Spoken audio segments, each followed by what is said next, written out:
Hi there and welcome back to the channel. In today's video the main focus is installing my brand new set of CIBIE Oscar 7 halogen spotlights on the Hilux. As you could probably tell from the location of those spotlight mounts, they're going to sit right about there. And this is what they look like. They are both from the late 2000s and they were new old stock that I found lying about in a 4x4 shop in Joburg. And as you can see from the concave lens right there, these are true spotlights. Unlike these halogens that I have on the front that are auxiliary lights and are perfectly legal for use in tandem with your high beams. Now, in a video about installing spotlights, I would be amiss if I didn't cover the contentious topic, which is what is legal and what is not. By South African law, you're only allowed to have two spotlights, two auxiliary lights, one on each side, and they are not allowed to cross the center line of the vehicle. That is why LED light bars are illegal. Well, that's for on-road use at least. Anything you put on extra is officially for off-road use and ideally has to be covered up. That's why you see lots of people driving around with little canvas baggies over their light bars, or in my case, why I'll be running the very cool looking CIBIE covers on my spotlights. And they also need to be on a separate switch. But now onto the cool stuff. Let's get those spots on the brackets so I can start mocking up and making the actual wiring harness so that, well, I can get them to work.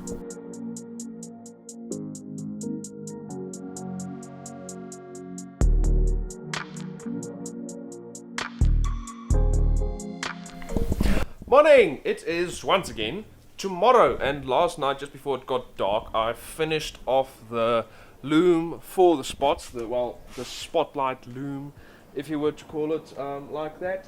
Like, it's completely finished. All the soldering is done, ground wires done, live wires done. I've got everything nice and sleeved up. I've got the routing done. It's already gone down into the bakkie.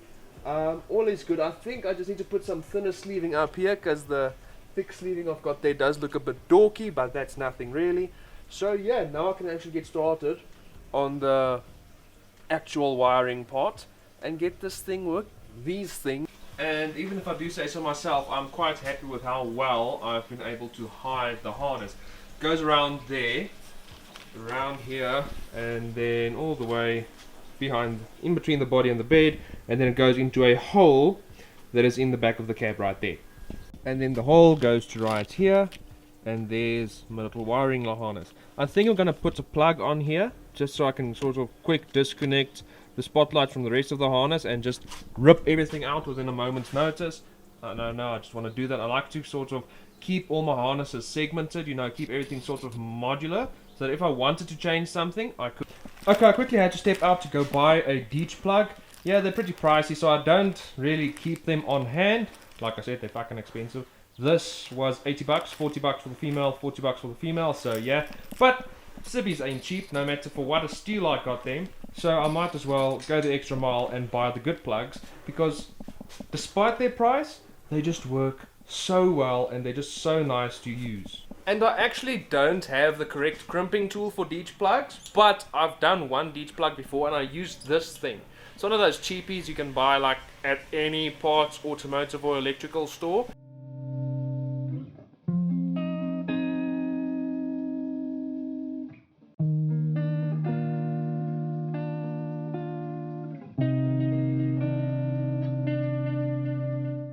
Okay, there you go, that's on, that's there.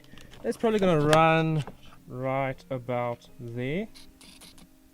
And then on to the fun part of this. I got to sort the actual harness that leads from the engine bay to the spots. So I've got the ground wire here, that all of my accessories are grounded there.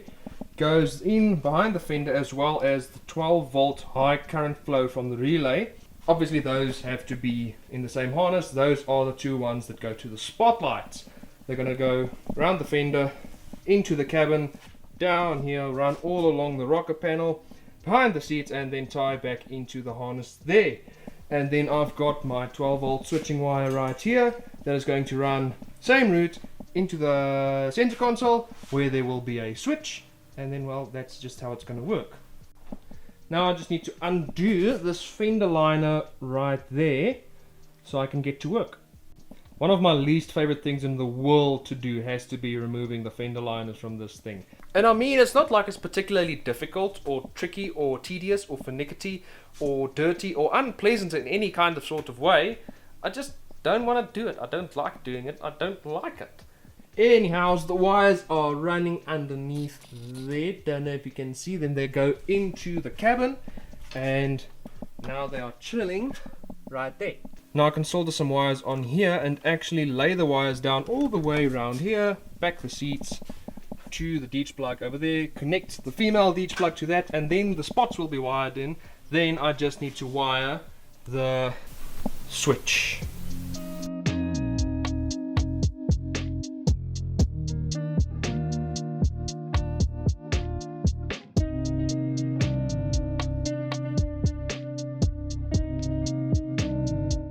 Okay, I made an oopsie, which meant that I had to go out and buy another female ditch connector. But as you can see here, all is well. It is installed. All the wire is nice and hidden. Now all I need to do is wire the relay. Fun.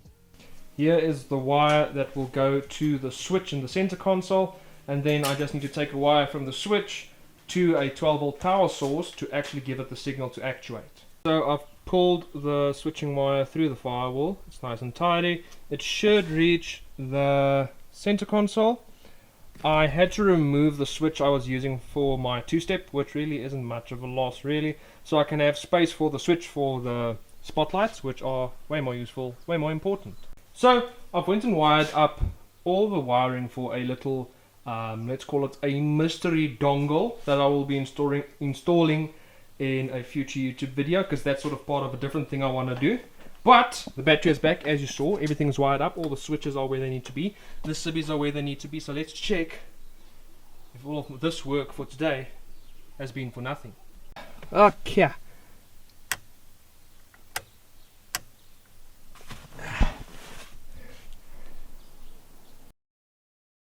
Okay, so the relay is clicking, which means that I got the most difficult part of the wiring right.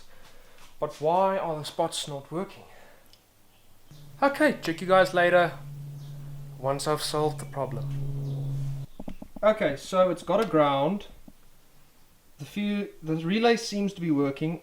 I'll just replace it with one of the others just to be sure of it. And it's got power to the fuse. So that means that I don't have to rip the harness apart, but that means it's getting power, it's getting ground, the relay is clicking, but the power is not going from the relay to the spots.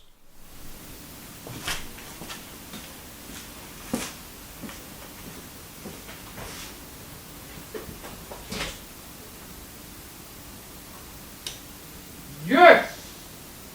As you can see, it is night, and after multiple unpleasantries, including but not limited to inspecting the harness and cutting a couple of wires, which I had since had to reconnect, I discovered the root of all my problems. That terminal there, yes, you see that one on the second to close fucking fuse, that terminal right there going to the relay.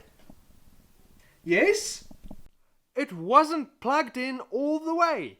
It was plugged in, but not all the way. So it was just chilling there. It was sitting there. It was visibly fine, but it wasn't making a connection.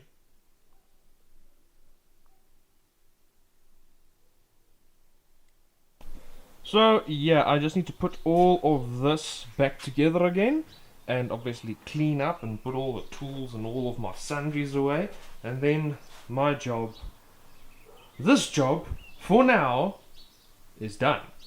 But I am sick and tired of taking time lapses, and you're probably sick and tired of watching them, so I'll just do the little video editing magic thing. And at long last, my wiring gauntlet is finished. Now I just need to wait for it to go dark out so I can adjust my spotlights and I guess put the covers on. So yeah, now I wait. Okay, never mind. I'm way too impatient to wait till the next video to install the little mystery doohickey. By the way, this isn't it. I quickly popped out and bought some more ditch plugs. And I mean, quite obviously, I bought them to install the doohickey. This thing, a Piranha battery monitor. Now, back in the day, these were imported from Australia and normally worked in tandem with a Piranha dual battery system. Now, I don't have one of those, but I've always wanted to be able to monitor my battery condition.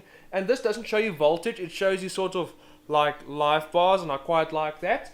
And also, it just looks cool. I mean, period correct rare parts are always cool. Because as far as I understand, these things have been discontinued for quite some time now. Luckily, this is going to be a nice and quick install since all the wiring is already there. I just need to pop a ditch plug on each end of the wiring, plug it in, pop it on, and then it's there and it will work. And I think it's gonna live right there.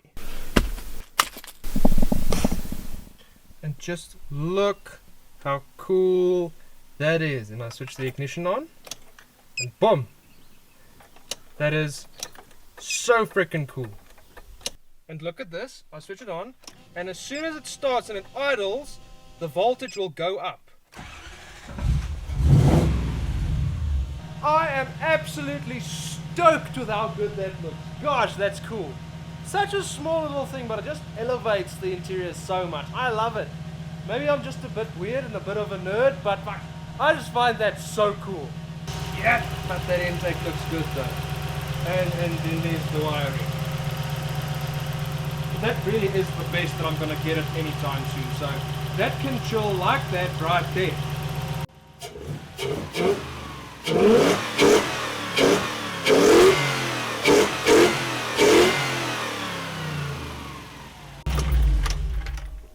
Oh gosh.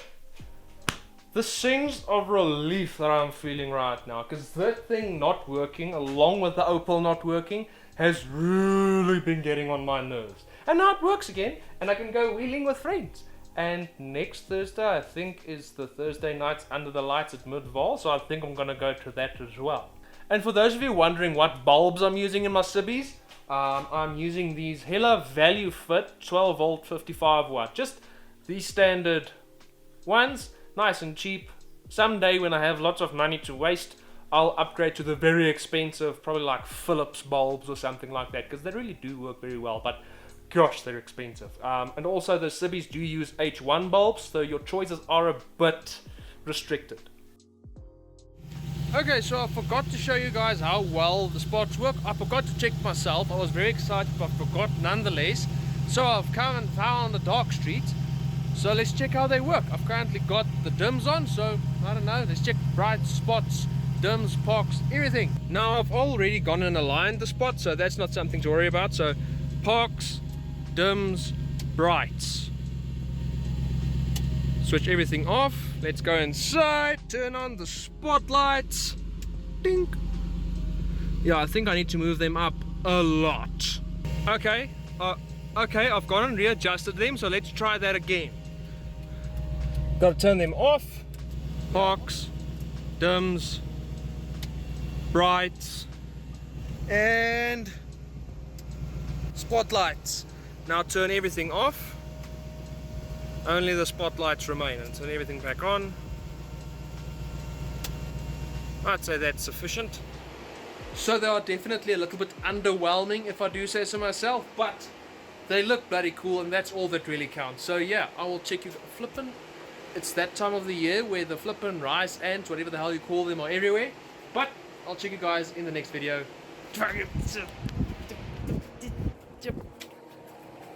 I'll check you guys in the next video. Cheers.